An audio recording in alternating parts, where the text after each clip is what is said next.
नमस्कार मित्रों, स्वागत है आपका यूट्यूब के इस प्लेटफॉर्म संस्कृत ज्ञानम पर। पिछले पार्ट में हमने माहेश्वर सूत्र एवं संज्ञा सूत्रों के विषय में जाना था और संज्ञा सूत्रों की शुरुआत की थी हमने। संज्ञा सूत्रों में हमने सबसे पहले इत संज्ञा विधायक सूत्र पढ़े थे। इत संज्ञा विधायक सूत्रों के बारे में हमने पढ़ा था कि वे 6 हैं। एक तो उसकी मैं समरी बता देता हूँ आपको सबसे पहले, उसके पश्चात इससे आगे का हम पार्ट पढ़ेंगे। इत संज्ञा एक निशान को हम इत संज्ञा कहते हैं, जैसे अ, ई, उ, ण में ये जो निशान है इसको इत संज्ञा कहते हैं। अब इत संज्ञा का विधान जो किया गया है वह 6 सूत्रों से किया गया है। अब ये 6 सूत्रों का कौन कौन से हैं ये मैंने आपको पिछले वीडियो में बताया था, वो पुनः मैं आपको बता देता हूँ 5 मिनट की समरी के लिए। उपदेश उपदेश की अवस्था में उपदेश मैंने बताया था, उपदेश 9 प्रकार के हैं, यानी कि आचार्य पाणिनि, कात्यायन, पतंजलि आदि विद्वानों ने जो अपने प्रत्यय आदि का या किसी भी नियम का सूत्रपात किया, उसका जब प्रारंभ किया, उस प्रारंभ को उपदेश कहते हैं, यानी कि भाषण की प्रारंभिक अवस्था को उपदेश कहते हैं। तो उपदेश की अवस्था, उपदेश 2 हैं, धातु, सूत्र, गणपाठ, उणादि, वाक्य, लिंगानुशासन, प्रत्यय, आगम, आदेश, ये सभी उपदेश हैं। तो उपदेश की अवस्था में अच प्रत्याहार में जो अनुनासिक हैं उनकी इत संज्ञा होती है। जैसे अच प्रत्याहार में आते हैं अ, ई, उ, री, ली, ए, ओ, आई, औ, सभी स्वर। इन स्वर इनको अच कहते हैं, अच प्रत्याहार कहते हैं। तो उपदेश की अवस्था में धातु, सूत्र, लिंगानुशासन, आगम, प्रत्यय, वाक्य आदि में इन 9 उपदेशों में इसके कहीं पर भी जहां पर यह अच प्रत्याहार आते हैं और अच भी कौन से अनुनासिक हो, अनुनासिक ऐसे इस प्रकार से, तो यह अनुनासिक कहलाता है। और अनुनासिक होने पर अनुनासिक वास्तव में ये स्वर ही होते हैं। जैसे हम अगर ये बोलते हैं कम, तो ये अनुनासिक होगा, खम ये अनुनासिक होगा, गम ये अनुनासिक होगा। इस प्रकार से ये जो चंद्र बिंदु वाले निशान है वो अनुनासिक कहे जाते हैं। इनकी इत संज्ञा होती है, अर्थात इनकी इत संज्ञा होकर इनका तस्य लोप से लोप होगा, और जिसका लोप होता है अर्धदर्शनम लोप सूत्र से वह दिखाई नहीं देता है। जैसे हम लिखते हैं पट, इस प्रकार से पट लिखा हुआ है, तो यह इत संज्ञा होने पर पट ऐसे लिखा जाएगा, यानी कि उसके अंदर का जो स्वर है वो अनुनासिक है, वो अनुनासिक हट जाएगा। और अनुनासिक किसको बोलते हैं? मुख और नासिका दोनों से बोले जा सकने वाले वर्णों को अनुनासिक कहते हैं। तो इस प्रकार से हमने उपदेश अनुनासिकता यह एक संज्ञा सूत्र था। और उसके पश्चात में हलंत्यम, हलंत्यम वह संज्ञा सूत्र है, वह इत संज्ञा का सूत्र है, इत संज्ञा विधायक सूत्र है, जिसमें धातु, सूत्र, लिंगानुशासन, आशासन, आगम, प्रत्यय, आदेश, वाक्य, उणादि, गणपाठ इन सभी में, यानी कि उपदेश में, उपदेशों के अंतिम में आने वाले व्यंजन यानी कि हल की इत संज्ञा का विधान इस सूत्र से होता है। जैसे अ, ई, उ, में ण अंतिम हल अथवा व्यंजन है, तो इसकी इत संज्ञा का विधान किया गया। और जिसकी इत संज्ञा होती है उसका तस्य लोपः सूत्र से लोप होता है, और कालांतर में उपस्थित रहते हुए भी उसको अनुपस्थित मान के कार्य किया जाता है। तो उपदेश अनुनासिकता से स्वर का की इत संज्ञा का विधान है, और हलंत्यम सूत्र से व्यंजन की इत संज्ञा का विधान है। उसके पश्चात आता है श प्रत्यय। ऐसे प्रत्यय जिनके आदि में यानी कि प्रारंभ में श हो, ष षटकोण वाला यानी कि श हो, उसकी इत संज्ञा का विधान प्रस्तुत सूत्र से किया गया है। जैसे श्व, श्वुन, इस प्रकार से ये श प्रत्यय के उदाहरण हैं। फिर लशक्व तद्धिते, तद्धित प्रत्ययों के अलावा द्वे प्रत्यय जिसमें ल, श और क वर्ण हो उनकी इत संज्ञा होती है। जैसे ल्यप, ल्यप में ल की इत संज्ञा होगी। जैसे कत्वा, कत्वा में क की इत संज्ञा होगी। क्षत्री, क्षत्री में श की होगी। शानच में श की होगी। इस प्रकार से गए में ग की होगी। इस प्रकार से इत में क की होगी, इत्तवतु में भी क की होगी। तो इस प्रकार वे प्रत्यय जो तद्धित नहीं है और उनके अलावा ल, श या फिर क वर्ग जिसके स्टार्टिंग में आता है उनकी इत संज्ञा प्रस्तुत सूत्र से होती है, लशक व तद्धित सूत्र से। फिर आता है चूटू जिन प्रत्ययों के प्रारंभ में च वर्ग और ट वर्ग हो उनकी भी इत संज्ञा का विधान इस सूत्र से किया जाता है। जैसे ताप प्रत्यय में स्टार्ट में ट आता है, ये ट वर्ग का अक्षर है, तो वहां पर इत संज्ञा होगी इसकी, वो भी किससे, इस सूत्र से होगी। इस प्रकार से ण्यत ये भी इसके उदाहरण माने जा सकते हैं। इस प्रकार हम आदि रिंग टूडव आदि जिसके हैं, जिसमें है रिंग टू और डू जिसके आदि में है, उन प्रत्ययों में रिंग टू डू की इत संज्ञा होती है। जैसे रिंग में टूनादी, जिस प्रकार से टूनदी में टू, फिर डुंकरी में डू, इनकी इत संज्ञा का विधान किया गया। इस प्रकार से यह 6 इत संज्ञा विधायक सूत्र थे। इसके पश्चात इत संज्ञा विधायक सूत्र के पश्चात हम आते हैं लोप संज्ञा विधायक सूत्र। इत संज्ञा विधायक सूत्र 6 थे। फिर लोप संज्ञा विधायक सूत्र में तस्य लोपः जिनकी इत संज्ञा की गई है, जिन वर्णों की इत संज्ञा होती है उनका प्रस्तुत सूत्र से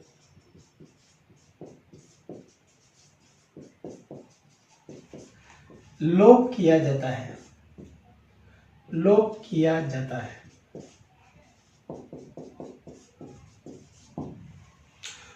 का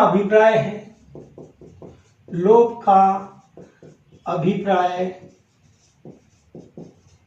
है दिखाई नहीं देना।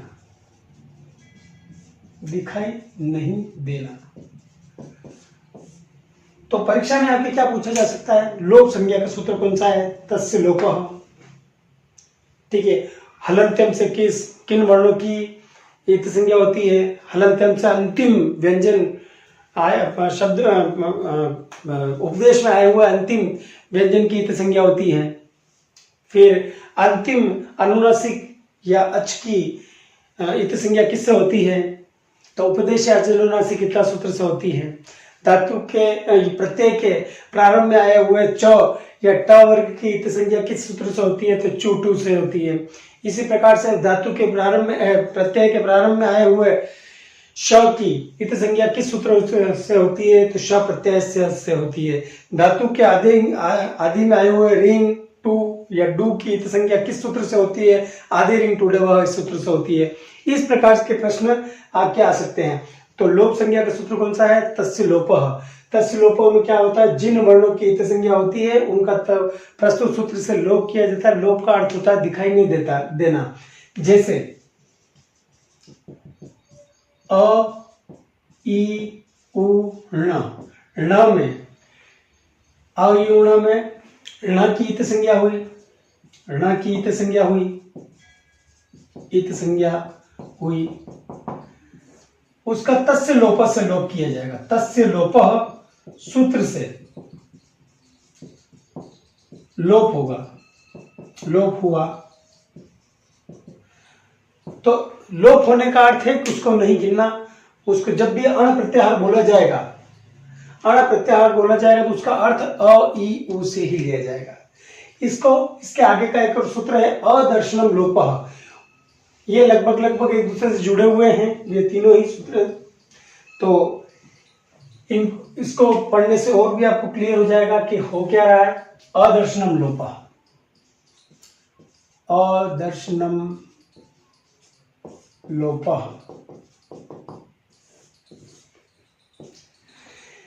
जिस वर्ण की इत संज्ञा हुई है, इत संज्ञा हुई है एवं जिसका तस्य लोपः से लोप हुआ है,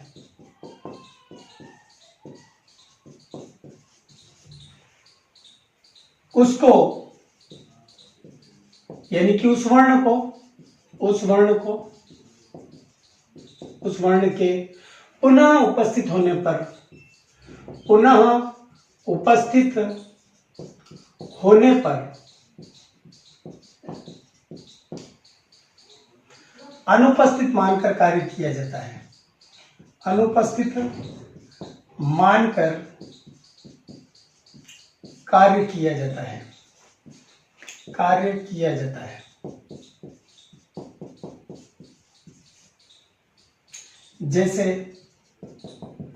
अब आपको बता दूं मैं कि मान लीजिए कक्षा में 30-40 छात्र हैं, उसमें से रमेश नाम के छात्र को चिन्हित किया गया, यानी कि उसको इत संज्ञा की गई, यूं कह सकते हैं उसको आई ऊर्ण।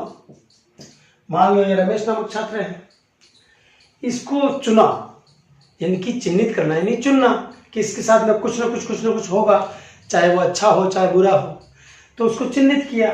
चिन्हित करने का कारण क्या है कि जो भी उसमें बदलाव होगा उसी में होगा, यानी कि सिलेक्शन हुआ तो उसी में बदलाव होगा, दूसरे किसी में उसका बदलाव नहीं होगा।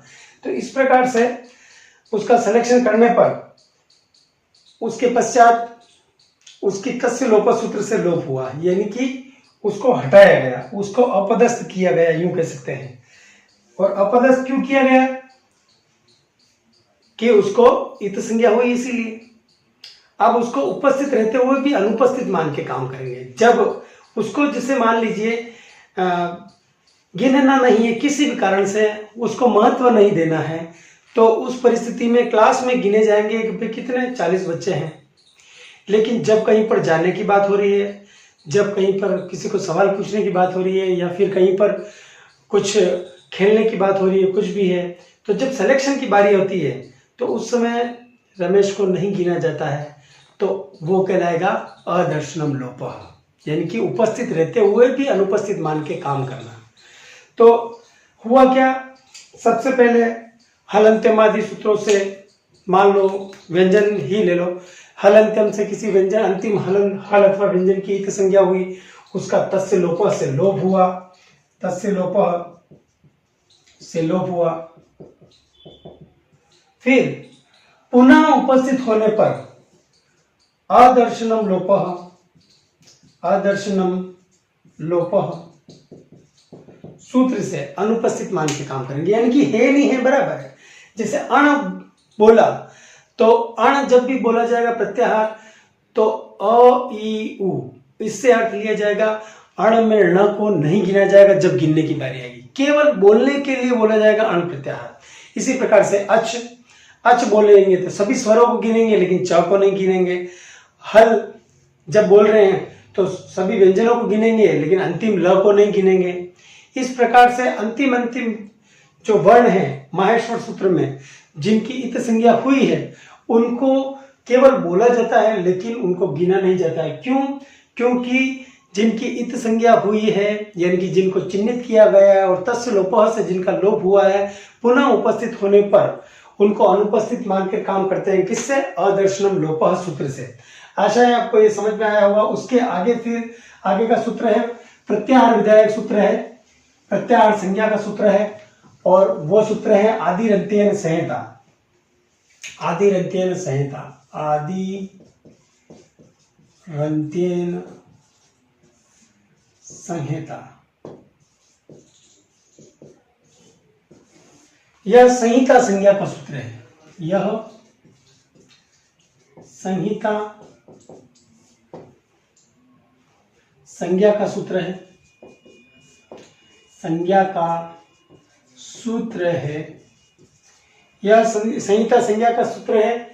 इसके आधार पर प्रत्याहार बनाए जाते हैं, प्रत्याहार बनाए जाते हैं। प्रत्याहार बनाए जाते हैं। प्रत्याहार का अर्थ है, प्रत्याहार का अर्थ है संक्षेप में कहना, संक्षेप में कहना। यूं कह सकते हैं कि जैसे इंग्लिश में शॉर्ट फॉर्म होती है, मान लो कहीं पर राकेश कुमार लिखा हुआ है, राकेश कुमार या फिर राकेश मेहता लिखा हुआ है, तो जब इंग्लिश में बोला जाएगा तो वो बोला जाएगा RM, राकेश मेहता। लेकिन जब उसको संस्कृत में अगर बोला जाए, एक उदाहरण के माध्यम से समझा रहा हूँ, खाली ऐसा होता नहीं है, लेकिन एक प्रत्याहार, उस शब्द का अगर प्रत्याहार बनाना हो तो वो बनाएंगे राकेश और मेहता का ता, राता। इस प्रकार से वह प्रत्याहार बनाएगा। तो यहां पर इस सूत्र का अर्थ है आदि यानी पहला, आदि यानी कि पहला, प्रथम, जो स्टार्टिंग में जो है वो, अंत्य यानी कि अंतिम, यानी कि सबसे बाद का, सबसे बाद का, और ये पहला, ये दोनों जुड़कर क्या होते हैं? प्रत्याहार। प्रत्याहार यानी कि संक्षेप कहे जाते हैं, इसको संहिता संज्ञा का सूत्र कहते हैं। अब ये होगा कैसे? जैसे आदि वर्ण और अंतिम वर्ण मिलकर अपने तथा अपने साथ वाले अन्य वर्णों का बोध कराते हैं, अन्य वर्णों का बोध कराते हैं, बोध कराते हैं।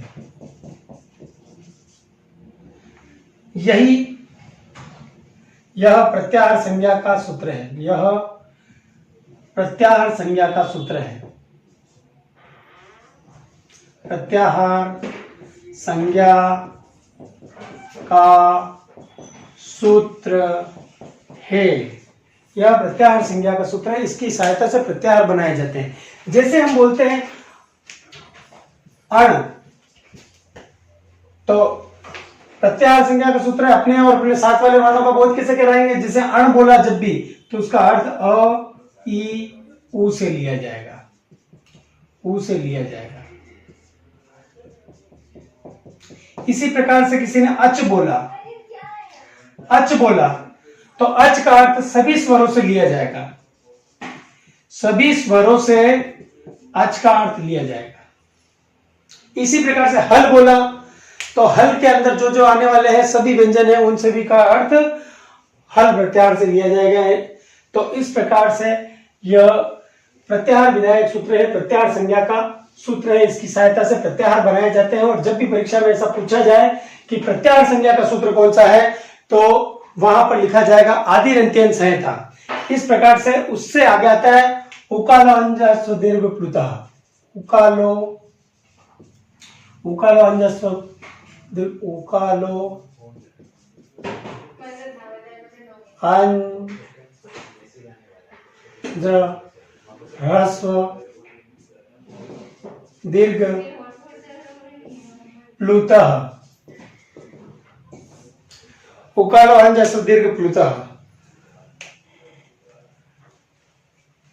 उकालो अंजस्व दीर्घ प्लुतः। इसके ये जो सूत्र है, एक मात्रा काल में बोले जाने वाले वर्ण को ह्रस्व कहते हैं।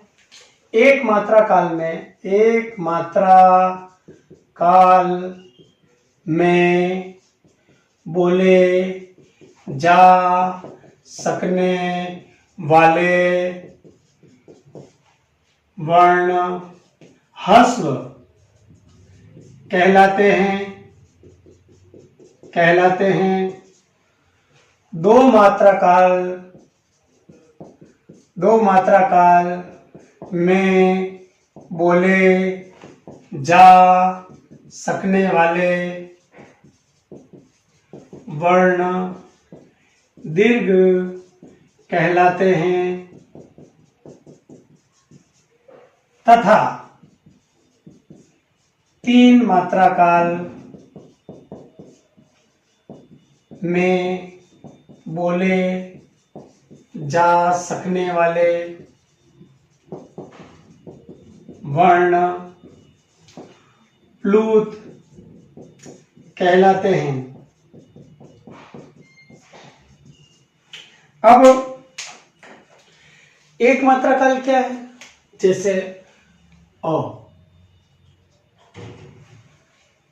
मात्रा काल यानी कि वर्णों को बोलने के जितने देर लगती है हमको बोलने में उसको मात्रा काल बोलते हैं, और जिसको बहुत कम समय लगता है उसको हम ह्रस्व स्वर बोलते हैं। जैसे अ, दीर्घ स्वर जैसे आ, प्लूत स्वर जैसे अ के आगे 3 लग गया मान लो। अब इसको इस किसी शब्द में अगर बोलना हो तो हम कैसे बोलेंगे? जैसे हम बोलते हैं राम, राम में जो म है वो हस्व है, लेकिन हम बोलते हैं राम तो ये हुआ दीर्घ, या फिर रामा, रामा बोला या फिर रमा बोला तो आ की मात्रा आई तो वो हुआ दीर्घ। लेकिन जब हम बोलते हैं राम इस प्रकार से बोला था, रा को हमने लंबे समय तक खींचा तो या ऊंचे स्वर में जिसको जब बोला लंबे स्वर तक तो वह कहलाएगा प्लूत।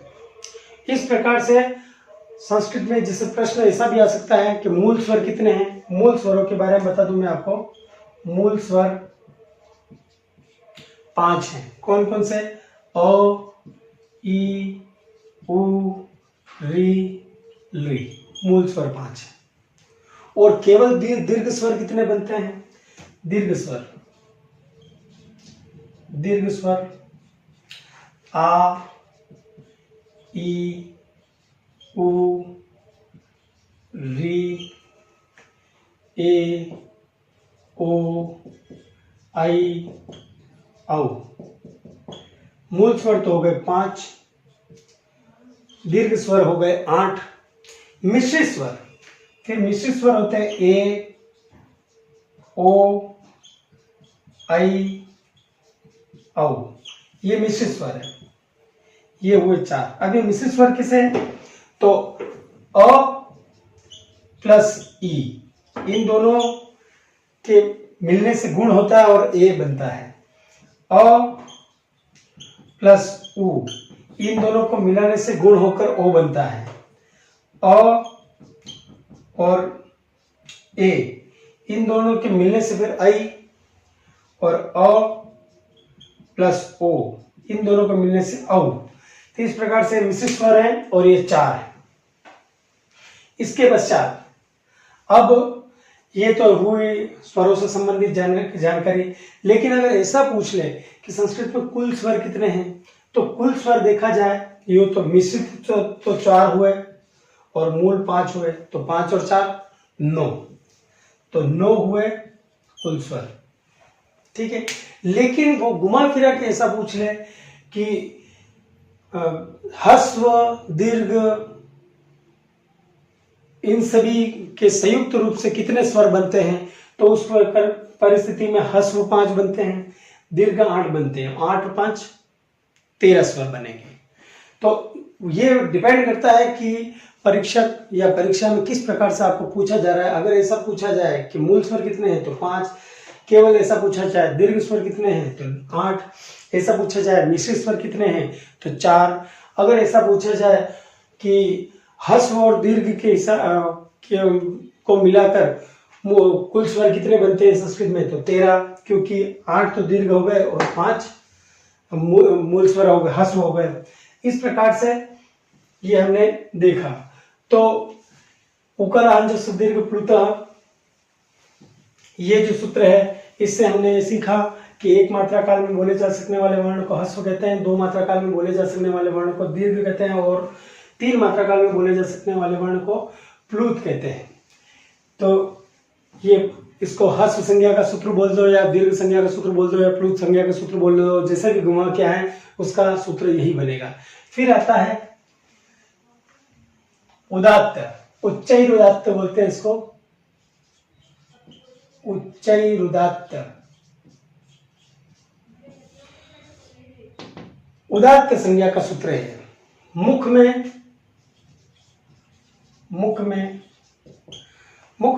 कंठ तालु आदि उच्चारण स्थान होते हैं, उनमें अलग अलग विभाग कर रखे हैं, जो आगे आएगा कि जहां से भी जो स्वर उत्पन्न होता है उसको वो संज्ञा दी गई। तो यहां पर मुख में कंठ तालु आदि उच्चारण स्थानों के ऊपर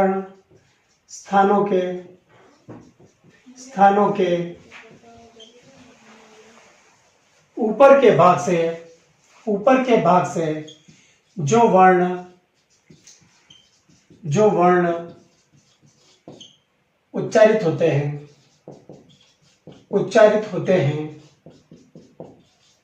उन्हें उदात्त संज्ञा दी जाती है, उन्हें उदात्त कहा जाता है, उदात्त कहते हैं। मुख में कंठ तालु आदि उच्चारण स्थानों के ऊपर के भाग से जो वर्ण निकलते हैं उनको उदात्त कहते हैं। जैसे अग्नि के न में स्थित ई है वो उदात्त संज्ञा है। अब इनका प्रयोग वेदों में किया जाता है, इनका प्रयोग वेदों में किया जाता है। उदात्त को प्रदर्शित करने के लिए किसी प्रकार का कोई चिन्ह नहीं लगाया जाता है। उदात्त को प्रदर्शित करने हेतु कोई चिन्ह नहीं लगाया जाता है।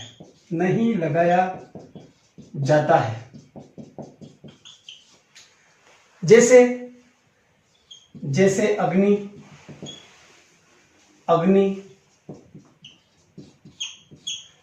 अग्नि के न में स्थित जो ई है ये उदात्त है। तो परीक्षा में कैसे पूछा जा सकता है कि उदात्त संज्ञा का सूत्र कौन सा है? उदात्त संज्ञा का सूत्र उच्चैरुदात्त है। मुख में कंठ तालु आदि उच्चारण स्थानों के ऊपर के भाग से जो वर्ण निकलते हैं उन्हें उदात्त कहते हैं। उदात्त के लिए किसी प्रकार के किसी चिन्ह का उपयोग नहीं किया जाता है और वैदिक साहित्य में इन उदात्त स्वरों का उपयोग अक्सर मिलता है। अब आता है निश्चैरुदात्त।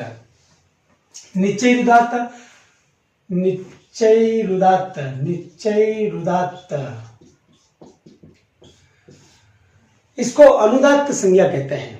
अनुदात्त संज्ञा का सूत्र निश्चैरुदात्त है। मुख में कंठ तालु आदि उच्चारण स्थानों के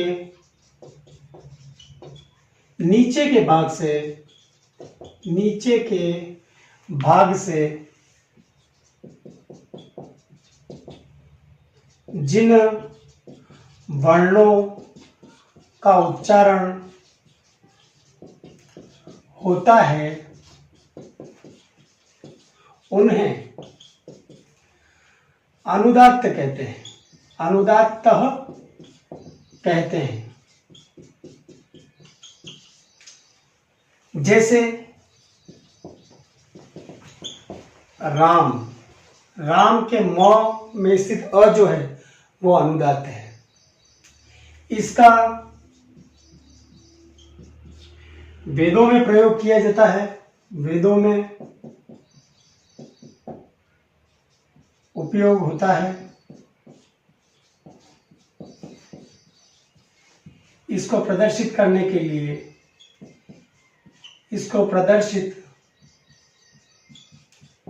के लिए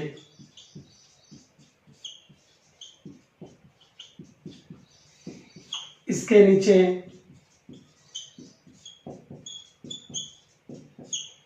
आरडी लाइन यानी कि ऐसा चिन्ह लाइन या चिन्ह का उपयोग किया जाता है,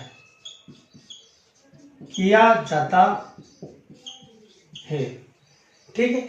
जैसे राम में म के नीचे आड़ी लाइन कर रखी है, तो अनुदात्त को बताने के लिए लाइन कर रखी है, तो यह अनुदात्त संज्ञा है।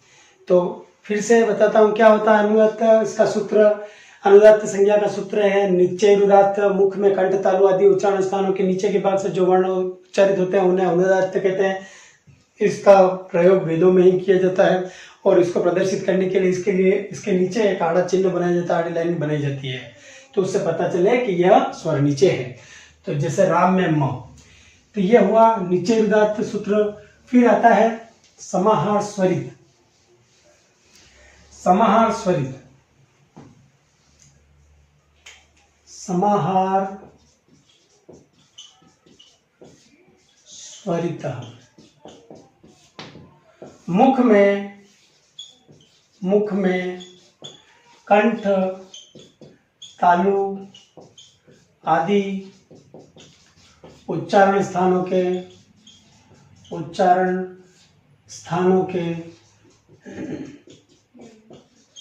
मध्य भाग से जिन वर्णों का उच्चारण किया जाता है उन्हें स्वरित कहते हैं। इनका प्रयोग भी वेदों में किया जाता है, इनका प्रयोग भी वेदों में किया जाता है। इनको प्रदर्शित करने के लिए, इनको प्रदर्शित करने के लिए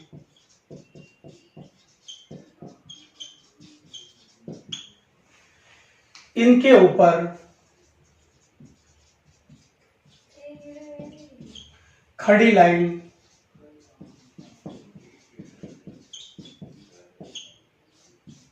ऐसी लाइन खींची जाती है।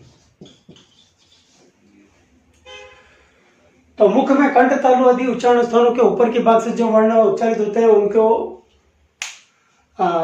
स्वरित कहते हैं, उदात्त कहते हैं। मुख में कंठ तालु आदि उच्चारण स्थानों के नीचे के भाग से जो वर्ण उत्पन्न होते हैं उनको अनुदात्त कहते हैं। और मुख में कंठ तालु आदि उच्चारण स्थानों के मध्य भाग से जो वर्ण उच्चारित होते हैं उन्हें स्वरित कहते हैं। इनको प्रदर्शित करने के लिए इनके ऊपर खड़ी लाइन खींची जाती है। जैसे योगे के ग में स्थित ए स्वरित है, इसको प्रदर्शित करने के लिए यहाँ पे एक छोटा सा चिन्ह बनाया गया खड़ी लाइन की जैसा। तो इस प्रकार से उदात्त, अनुदात्त और स्वरित आपको मैंने बताया। अब इसके मैं भेद भी बता देता हूँ आपको कि कुल कितने इनके भेद होते हैं।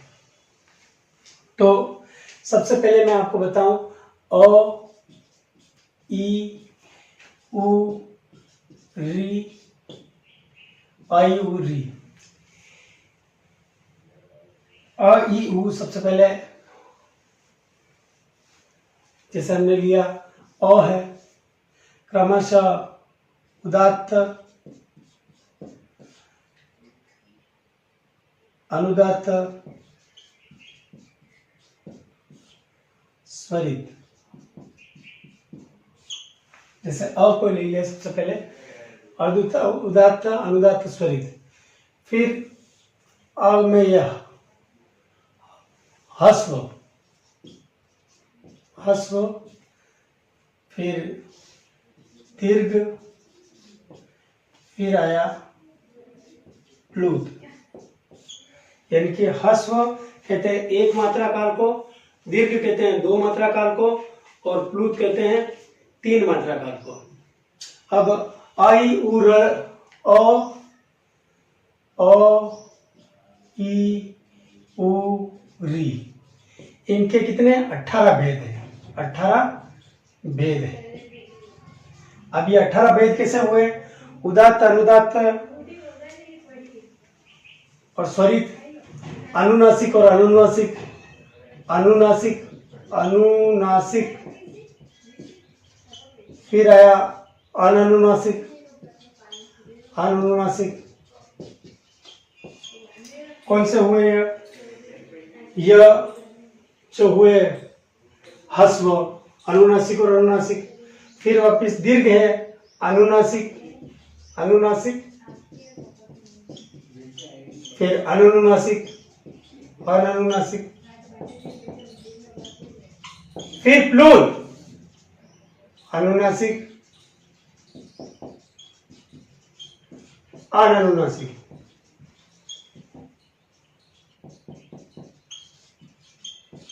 उसके हिसाब से फिर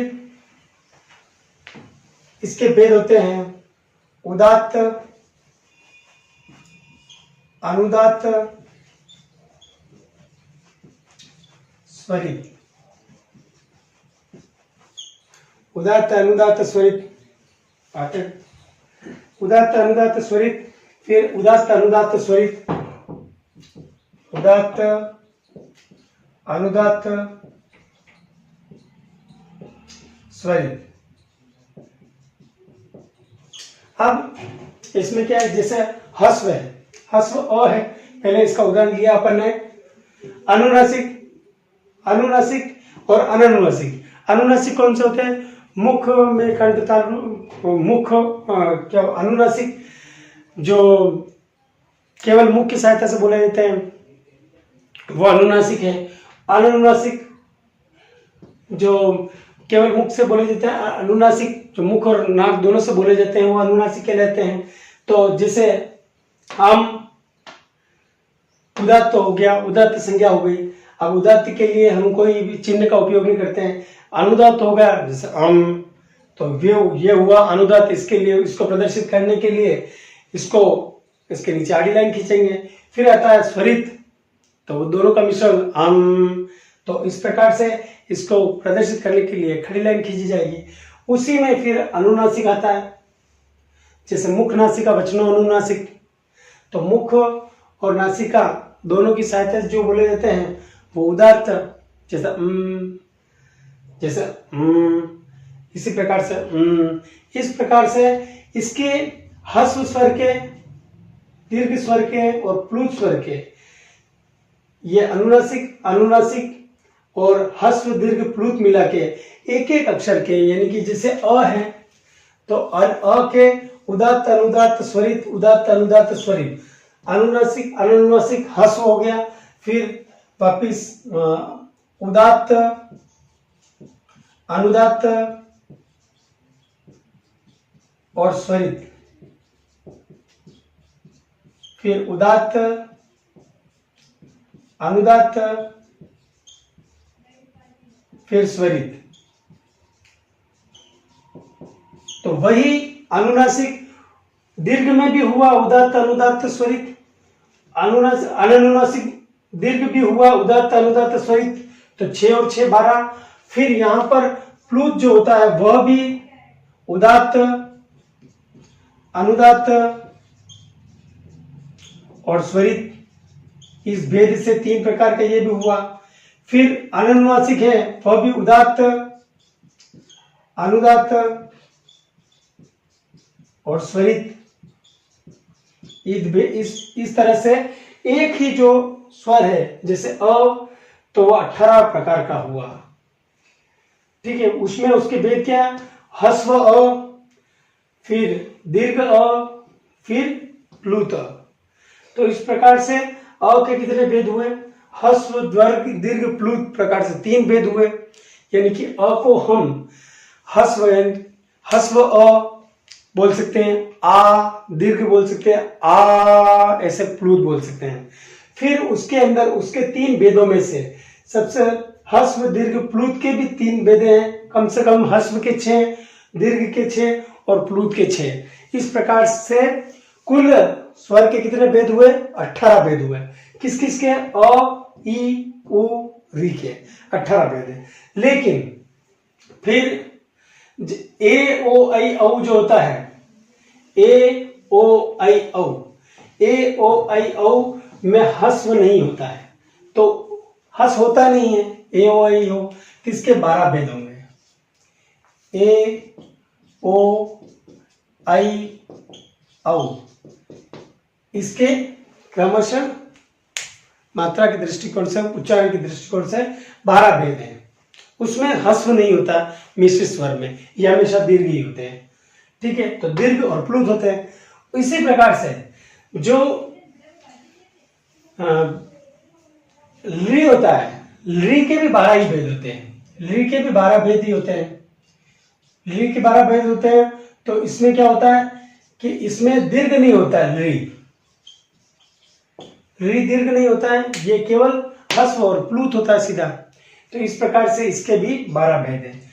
तो मैंने आपको बताया कि उदात्त, अनुदात्त और स्वरित रूप से मात्रा काल के दृष्टिकोण से स्वरों को 3 प्रकार से बोले जा सकता है, और फिर उन स्वर के भी 18 भेद हैं।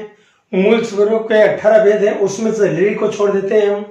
ली के 12 भेद होते हैं क्योंकि उसमें हस्व नहीं होता है और दीर्घ नहीं होता है, और जो मिश्रित स्वर है उसके भी 12 भेद होते हैं क्योंकि उसमें हस्व नहीं होता है। तो इस प्रकार से स्वरों के भेद आप करने पड़े। उसके आगे फिर आता है आगे का मुख नासिका वचनो अनुनासिक। मुख नासिका वचनो अनुनासिक, मुख नासिका वचनो अनुनासिक, मुख नासिका वचनो अनुनासिक, मुख नासिका वचनो अनुनासिक। मुख और नासिका दोनों की सहायता से जो जिन वर्णों का उच्चारण होता है उनको अनुनासिक कहते हैं। मुख और नासिका दोनों की सहायता से जिन वर्णों का उच्चारण होता है उन्हें अनुनासिक कहते हैं। जैसे य, म, अंग, ण, न, इस प्रकार से ये जो होते हैं वो अनुनासिक कहे जाते हैं। मुख और नासिका जिन दोनों अवयवों की सहायता से जिनको बोला जाता है उनको अनुनासिक वर्ण कहते हैं। और अनुनासिक मूलतः जैसे अनुनासिक संज्ञा का सूत्र है, एक प्रकार से कह सकते हैं। उसके पश्चात में आता है तुल्यस्य प्रयत्नम सवर्णम, तुल्यस्य प्रयत्नम सवर्णम, तुल्यस्य प्रयत्नम सवर्णम। जिनका यानी कि जिन वर्णों का, जिनका तालु आदि उच्चारण स्थान एवं आभ्यंतर प्रयत्न समान होता है,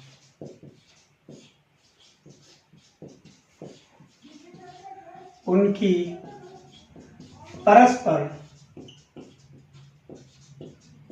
सवर्ण संज्ञा होती है, सवर्ण संज्ञा होती है। उनकी परस्पर सवर्ण संज्ञा होती है। जिन वर्णों का तालु आदि उच्चारण स्थानों एवं अभ्यंतर प्रयत्न समान होता है उसकी परस्पर सवर्ण संज्ञा होती है। जैसे मान लो अ है और उसको कोई आदेश हो रहा है तो उसकी परस्पर सवर्ण संज्ञा कैसे होगी? आ होगा तो भी वैसा ही होगा, और वही अ ऐसा प्लुत होगा तो भी ऐसा ही होगा, अ अनुदात होगा तब भी ऐसा ही होगा, अ अगर स्वरित होगा तब भी ऐसे ही होगा।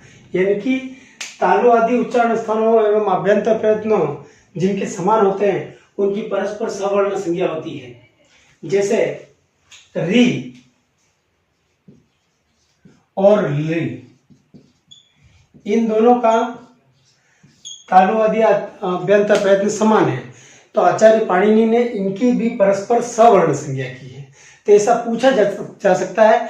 और री और री की परस्पर सवर्ण संज्ञा किसने की है?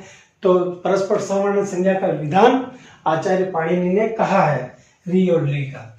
तो इसी प्रकार से जब हम ऐसा देखते हैं कि जो भी वर्ण है तालु आदि उच्चारण स्थान जिनके समान होते हैं उनकी परस्पर सवर्ण संज्ञा होती है। यानी कि जब अ या आ या अप्लुत या उदात्त, इसी प्रकार से ई या बड़ी ई या प्लुति या उदाती या अनुदाती या फिर स्वरिति, इनको जब भी कोई आदेश होगा तो जैसे ई को हुआ है तो बड़ी ई को भी वही आदेश होगा, प्लुत ई को भी वही आदेश होगा, अनुदात ई को भी वही आदेश होगा, और उदात ई को भी वही आदेश होगा, और स्वरित ई को भी वही आदेश होगा। क्यों? क्योंकि तालु आदि उच्चारण स्थान एवं आभ्यंतर प्रयत्न जिसके समान होते हैं उसकी परस्पर सवर्ण संज्ञा होती है। परस्पर सवर्ण संज्ञा होने का अर्थ ये है कि उनको जो भी आदेश भी होगा वो उनको होगा। ऐसा नहीं अ को तो आदेश हो रहा है और हस्व को आदेश हो रहा है और आ को नहीं होगा, वो आदेश वैसा ही होगा। तो इस प्रकार से ऐसा समझना चाहिए। फिर आता है अनुदित स्वर्ण से चा प्रत्यय। अनुदित स्वर्णस्य चा प्रत्यय ऐसे अण एवं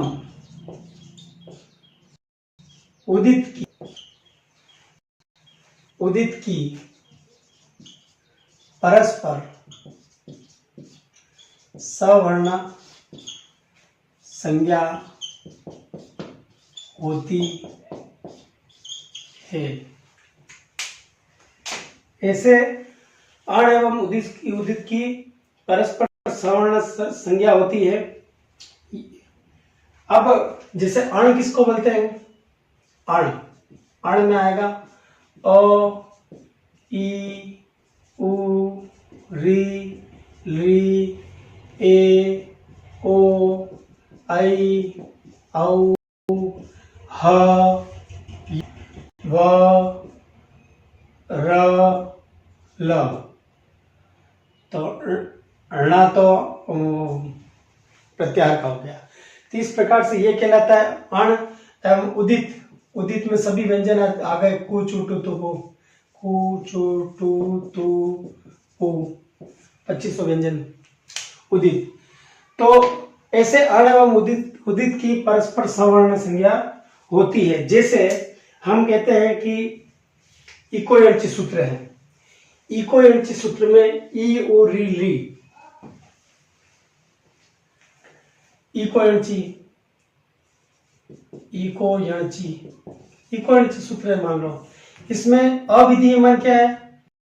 ई उ री ली। अब ये चाहे ई प्लुत हो या ई दीर्घ हो या ई अनुदात्त हो या ई स्वरित हो या ई उदात्त हो, कोई भी हो, ये अविधीयमान है। अविधीयमान क्योंकि विधान तो इसमें किसका किया गया? यण का। यण का विधान किया गया, यानी कि य व र ल का विधान किया गया है। तो यहाँ पर ई चाहे कोई सी भी हो उसको आदेश य का ही होगा, ऊ चाहे कैसा भी हो उसको आदेश व का ही होगा, री चाहे कैसा भी हो उसको आदेश र का होगा, री कैसे भी हो उसको आदेश ल का होगा। तो इस प्रकार से ऐसा समझना चाहिए। अनुदित स्वर्ण से चा प्रत्यय का यह अर्थ हुआ। फिर वापिस आगे का सूत्र आता है। अब स्वर्ण सवर्ण ग्राहक संज्ञा के सूत्र मैंने बताया आपको। और दूसरा फिर आगे आता है परः सन्निकर्षः संहिता। परः सन्निकर्षः संहिता। परः सन्निकर्ष संहिता। वर्णों की अत्यधिक समीपता को संहिता कहते हैं। स्वर वर्णों की अत्यधिक समीपता को संहिता कहते हैं। स्वर वर्णों की या फिर वर्णों की अत्यधिक समीपता को संहिता कहते हैं। संहिता कहते हैं। संहिता संज्ञा होने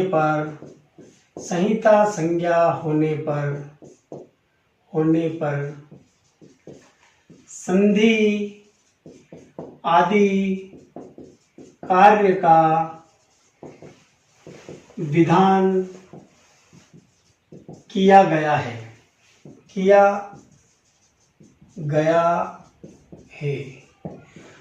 वर्णों की अत्यधिक समीपता को संहिता कहते हैं। और जब संहिता संज्ञा होती है, संहिता संज्ञा का सूत्र कौन सा है, ऐसा परीक्षा में पूछा जा सकता है, तो आपको लिखना है परः सन्निकर्ष संहिता।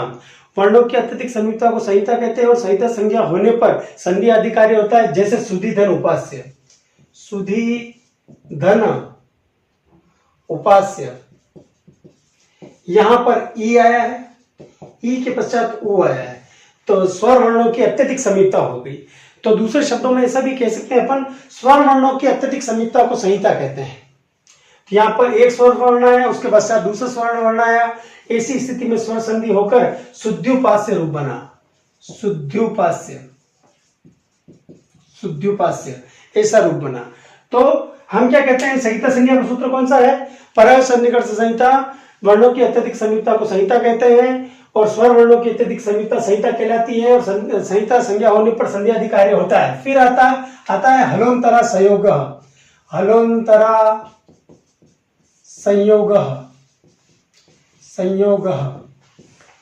व्यंजन वर्णों की अत्यधिक समीपता को संयोग कहते हैं। व्यंजन वर्णों की अत्यधिक समीपता को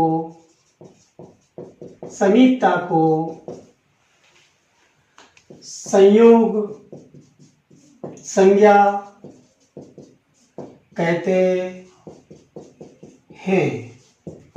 यानी कि दो या दो से अधिक व्यंजन वर्ण अगर लगातार आ जाए तो उनको हम संयोग कहेंगे, और उस संज्ञा को संयोग संज्ञा कहेंगे। जैसे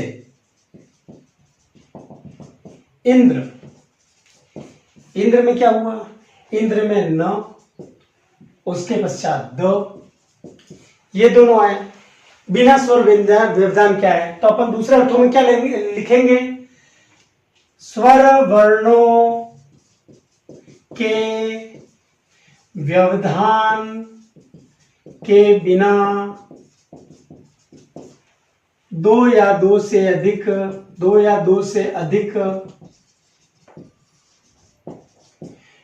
व्यंजनों का एक साथ लिखा जाना संयोग है, संयोग संज्ञा है।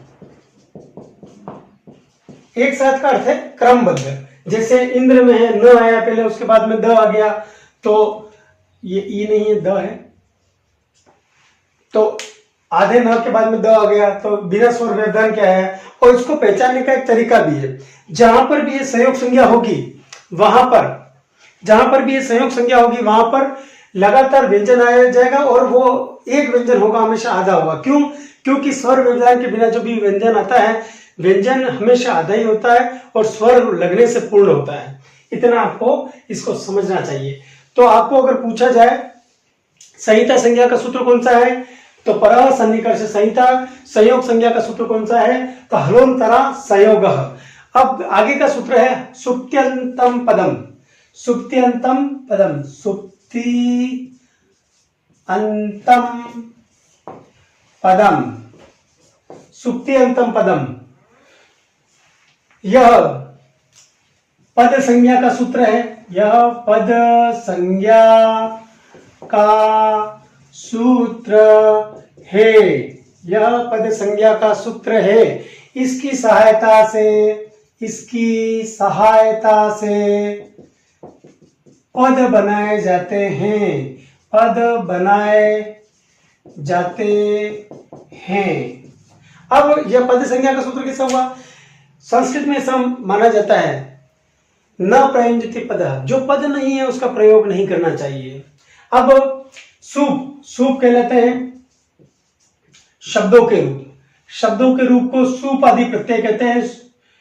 शब्दों के रूप बनाने के लिए सूप आदि प्रत्ययों का प्रयोग किया जाता है। ये 21 प्रत्यय हैं। कितने हैं? अगर परीक्षा में आ जाए कि सूप आदि प्रत्यय कितने हैं, सु जस, ये 21 प्रत्यय हैं। फिर आता है धातुओं के रूप, तिंग प्रत्यय। धातुओं के रूप बनाने के लिए तिंग प्रत्ययों का प्रयोग किया जाता है। धातुओं के रूप बनाने के लिए तिंग का प्रत्ययों का प्रयोग किया जाता है। अब तिंग प्रत्यय परस्मय पदी में कितने हैं? परस्मय पदी में 9 और आत्मनेपदी में 9, तो कुल कितने हुए? 18। तो तिंग प्रत्यय कितने हैं? परीक्षा में अगर आ जाए तिंग प्रत्यय कुल कितने हैं? आत्मनेपदी प्रत्यय परस्मय पदी मिलाकर तो 18, और शब्दों के सुप प्रत्यय कितने हैं? तो वे हैं शब्दों के 21। यानी कि राम, रामो, रामा जब अपन बोलते हैं तो वह तीनों विभक्तियां और उनकी सातों विभक्तियां और तीनों वचन मिलाकर 21 शब्द बनते हैं। और शब्दों के रूप एवं धातुओं के रूप बनाने के लिए इस सुप्त्यंत पदम सूत्र का इस्तेमाल किया जाता है। जैसे हम कहते हैं, मान लिए जैसे हम कहें राम शब्द कैसे बना, तो राम प्लस सुप प्रत्यय का सु था, प की हलंत्यम सूत्र से एक संज्ञा हो गई, बचा क्या? सु। फिर उसको उ की हटाया तो रामा ऐसा बना रूप, तो यहां पर रामा शब्द बना। तो इस प्रकार से जब हम देखते हैं कि धातुओं एवं शब्दों के रूप इन प्रत्ययों की सहायता से बनाए जाते हैं, तो वो किस सूत्र से बनाए जाते हैं? सुप्ति अंत पदम, इस सूत्र से। तो पद संज्ञा का सूत्र कौन सा है? सुप्ति अंत पदम। तो आज हमने संज्ञा के कुछ सूत्रों को पढ़ा और इसी क्रम में आगे के पार्ट में हम आगे की संज्ञा और उनके सूत्रों को पढ़ेंगे। जैसे उसकी समरी में आपको बता देता हूं। जैसे गुण संज्ञा का सूत्र कौन सा है? अदेन गुण। फिर वृद्धि संज्ञा का सूत्र वृद्धिरादेश। प्रगृह संज्ञा का सूत्र इदुदे द्विवचनम प्रगृहम। टी संज्ञा का सूत्र अचो इत्यादि टी। इस प्रकार से जितनी भी और संज्ञाएं हैं जो परीक्षा की दृष्टिकोण से महत्वपूर्ण है, उनको मैं आपको इसी चैनल पर अगले पार्ट में समझाने वाला हूं। मेरी बात को इतने प्रेम पूर्वक ध्यान पूर्वक सुना, उसके लिए आपका धन्यवाद।